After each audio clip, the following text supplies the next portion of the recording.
अगर इनकी तरफ आंख उठेगी तो क्या करोगे? इसका आंख निकाल लिया जाएगा। चाहिए वहां तक आपका विधायक कैसा हो, आपका विधायक कैसा हो, कोरेला का विधायक कैसा हो, राय का विधायक कैसा हो, गरीबों का विधायक कैसा हो, मजदूरों का विधायक कैसा हो। खराब है अच्छा बताओ पहले बताइए। बहनें जो खड़ी आके खड़ी हो जाओ, 3-4 बताओ। अगर 10 रुपए का सामान लेने बाजार में जाती है तो सामान को चेक करती हो नहीं करती हो बताओ?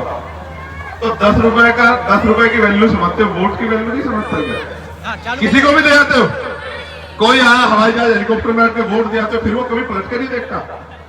जब तक चंद्रशेखर आजाद है, जब तक अमर ज्योति है, जब तक रामदेश राम है, जब तक जोहर आजाद है, जब तक आफ्ताब है, हम आपके साथ चट्टान की तरह खड़े। जहां आपका पसीना पड़ेगा वहां खून देंगे। मेरी बात का और इसकी कीमत चुकानी पड़ती है मुझे, इसकी कीमत चुकानी पड़ती है। जिनके हाथ से सत्ता छीन रहे हैं ना वो गोली चलाते हैं। मैंने गोली खाई है 4-4। मैं मरने वाला नहीं हूं, अभी चिंता मत कर। मैं जब तक नहीं मरूंगा, जब तक आपकी जिंदगी में बराबरी नहीं आती, जब तक आपके पास अच्छे मकान नहीं आते, जब तक आपका रोजगार नहीं आता, जब तक आपको सुख सुविधा नहीं मिलती है। कोई ये लकड़ी का पुल नेता अपने लिए क्यों नहीं बनाते भाई? अगर लकड़ी का पुल बहुत अच्छा तो अपने लिए क्यों नहीं बनाते? आप बताओ। अगर सरकारी अस्पताल में बहुत सुविधा है तो अपने बच्चों क्यों नहीं एडमिट कराते? सरकारी स्कूल में बहुत अच्छी पढ़ाई करा रहे तो अपने बच्चों की पढ़ाई क्यों नहीं कराते? नेता प्राइवेट में पढ़ाएंगे, नेता प्राइवेट में इलाज कराएंगे, नेता अपने अच्छे लिए अच्छी पुल और अच्छी सड़क बनाएंगे, और जो जनता के टैक्स से बजट बनता है वो धक्के खाएगी। कब तक चलेगा इस प्रदेश में? देखो मेरी बात सुनो। जब मैं सड़कों पर था तो मैं कहता था मुझे एक मौका तो बताओ। पार्लियामेंट में मुझसे ज्यादा बोलता है कोई ईमानदारी से हाथ रख के बताओ। बिहार वालों को जब जरूरत पड़ती है, बोध गया का मामला होता तो चंद्रशेखर बोलता है नहीं बोलता है? जब नौजवानों के रोजगार के लिए यहाँ आंदोलन चलता है कहाँ पटना में, तो सारे नौजवान कहते हैं कि चंद्रशेखर भाई आ जाओ। तो चंद्रशेखर तो आ गया है। अब आप एक बार चंद्रशेखर की मदद कर दो, फिर देखो हर घर में चंद्रशेखर तैयार हो जाएगा। हो जाएगा नहीं हो जाएगा? तो निशान पता है नहीं पता? पहले बताओ, जोर से बताओ क्या निशान? मैं एक बार कंफ्यूजन दूर कर देता हूं, आप लोग सुनो। हाँ, हमारा जो पिछला निशान था वो हमसे छीन लिया इन लोगों ने। इनको लगा निशान छीन लेंगे तो ये कमजोर पड़ जाएंगे। इनको ये नहीं पता कि हम मजदूर किसान परिवार के लोग हैं। निशान छीन लो, हम दिल में जगह बनाए हुए हैं, हम इतनी जल्दी जाने वाले नहीं। और निशान क्या है यहाँ पता आपको? जोर से बताओ। एसी छाप। सुनो, अभी किस किस के घर में एसी? जरा हाथ उठा। नहीं है ना? तो जब एसी छाप का बटन दबेगा तो गरीबों के घरों में भी ठंडी ठंडी हवा आएगी। मेरी बात को याद रखो। और लानी है नहीं लानी हवा? पहले बताओ, लानी है नहीं लानी है? इस जनजाति को रोकना है नहीं रोकना है? यार मैं दिल्ली में रहता हूं, मेरी बात सुनो। 20,000 रुपए में वहां काम करने जाते हो ना, 5,000 रुपए का कमरा लेते हो ना, 5,000 रुपए कमरा, और 6-7 हजार रुपए में खर्चे में चले जाते हैं, खाना और वो सब चीजें, और सामान खरीदते 2-3 हजार रुपए वहां निकल जाते हैं। और महीने में हाथ में क्या आता है? 4-5 हजार रुपए ना। और गाली भी खाते हो ना। तो ये नेता, इनके बच्चे विदेश में पढ़ते हैं, यही आनंद लेते हैं, इन पे बड़ी बड़ी संपत्तियां हैं। गरीबों के साथ क्यों ये काम नहीं? क्यों? क्योंकि गरीबों का नेता नहीं है। जिसका नेता नहीं होगा उसकी कोई सुनवाई नहीं होगी। मैं आपके साथ खड़ा हूं, लेकिन आपके पास मौका है। इस आदमी को इस बार ताकतवर बना दो। बताओ बनाओगे नहीं बनाओगे? अब आखिरी बात सुनो। अगर आप चाहते हो कि ये आपके लिए खड़ा रहे तो इस आपको भी अगले 4 दिन खड़ा होना पड़ेगा। खड़े हो जाओगे नहीं हो जाओगे? तो ये मत सोचो मेरी गली में नहीं है आफ्ताब, मुझसे नहीं कहा, मेरे परिवार से नहीं कहा। अब खुद आफ्ताब बनके, चंद्रशेखर बनके अपने घर के से निकले। 8 घंटे मजदूरी करते हैं ना अपना पेट पालने के लिए, तो मान स्वाभिमान और अपनी ताकत के लिए 2 घंटे काम कर सकते नहीं कर सकते हैं? तो भाई फिर अपनी बस्ती में निकलो, अपनी गली में जाओ, लोगों को जागरूक करो, लोगों को समझाओ, लोगों को कहो कि हमने सबको मौका दिया है, किसी ने हमारी चिंता नहीं की। एक मौका हमें भाई आफ्ताब को इसी छाप पे देना है। करोगे नहीं करोगे काम? बताओ, जोर से बताओ। कुछ खाने को नहीं मिला ना बहुत देर से, लंबे समय से बैठे हैं ना, भूख लग रही है। देखो बाबा साहब ये कहते थे कि आदमी भूखा रह सकता लेकिन अपमानित होकर नहीं रह सकता। अगर हम यहाँ अधिकार प्राप्त नहीं कर रहे तो अपमान का जीवन ही जी रहे हैं ना, जी रहे नहीं जी रहे। तो ये नौजवान जो मुझसे कहते हैं भैया मुंह से ऊपर कर दो, तो जब तक आपके घर में खुशहाली नहीं आएगी, मेरे मुंह से ऊपर करने से कौन सा बदलाव हो रहा है मुझे बताओ। मेरे मुंह से कब ऊपर हो गया आपको पता है ना? जब थानों में आपकी सुनवाई होगी, जब आप पे जुर्म नहीं होगा, जब आपको रोजगार मिलेगा, जब आपकी हालात बदलेगी, जब आपके यहाँ सुविधाएं आएंगी, और जब आप अमीरों के बराबर उसी कुर्सी बैठोगे जिस तरह से अमीर बैठ रहा है, तब उस दिन जो है मेरे मुझसे खुद ब खुद ऊपर हो जाएगा।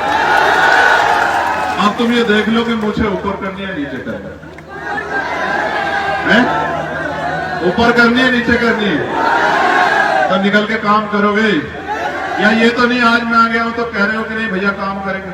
सुनो एक बात आप जान लो, जिस तरह से इसी देश में सीजीआई बनने के बाद भी जूता खाना पड़ता है नहीं पड़ता है?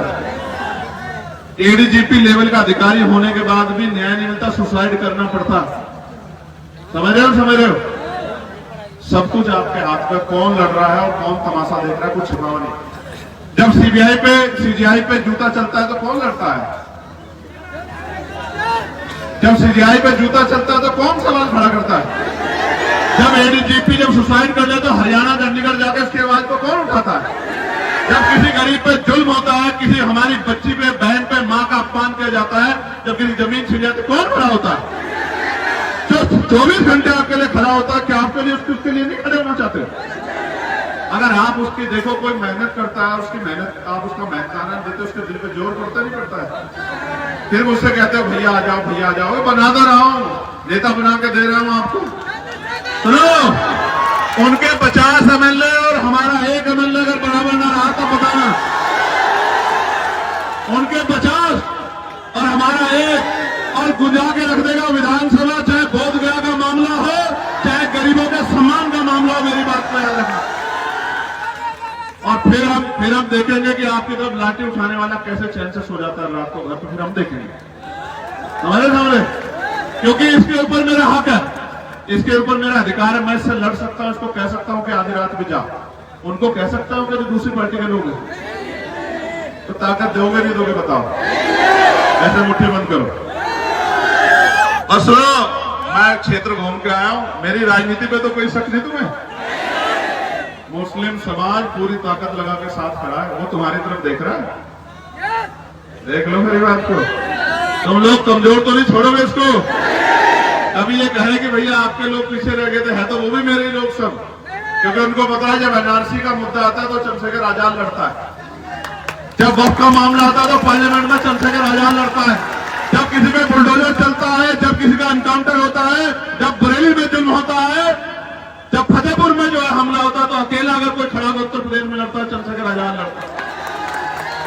तो मैं आपसे कह रहा हूं, ताकत तो बनेगी लेकिन वो आपकी उंगली से बनेगी। बताओ मदद करोगे नहीं करोगे? तो बताओ आपका एमएलए कैसा होना चाहिए?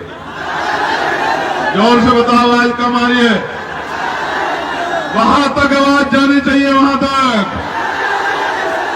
आपका विधायक कैसा हो? आपका विधायक कैसा हो? कोरेला का विधायक कैसा हो? राय का विधायक कैसा हो? गरीबों का विधायक कैसा हो? मजदूरों का विधायक कैसा हो? नौजवानों का विधायक कैसा हो? बच्चों के सम्मान करने वाला विधायक कैसा हो?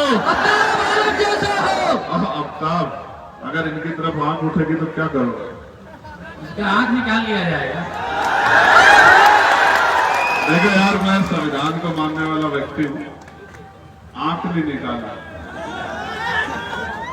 लेकिन ये सुनिश्चित करना है किसी की आंख, किसी तरफ कोई आंख ना उठाए, ये सुनिश्चित करना है। समझे नहीं समझे? हिंसा से हमारा तरक्की नहीं होगी। पढ़ लिख के डॉक्टर इंजीनियर बन के हमारी तरक्की सुनिश्चित होगी। जब हमें रोजगार मिलेगा। जब तक आपकी जेब में पैसा नहीं आएगा तो कैसे बनेगी जिंदगी, आप बताओ। पैसे की कमी है क्या बिहार में? नहीं है कमी। मैं आपको सच बता रहा हूं, पैसे की कमी होती तो बड़े बड़े नेता 40-40 गाड़ी लेके नहीं चल रहे होते। समझे नहीं समझे?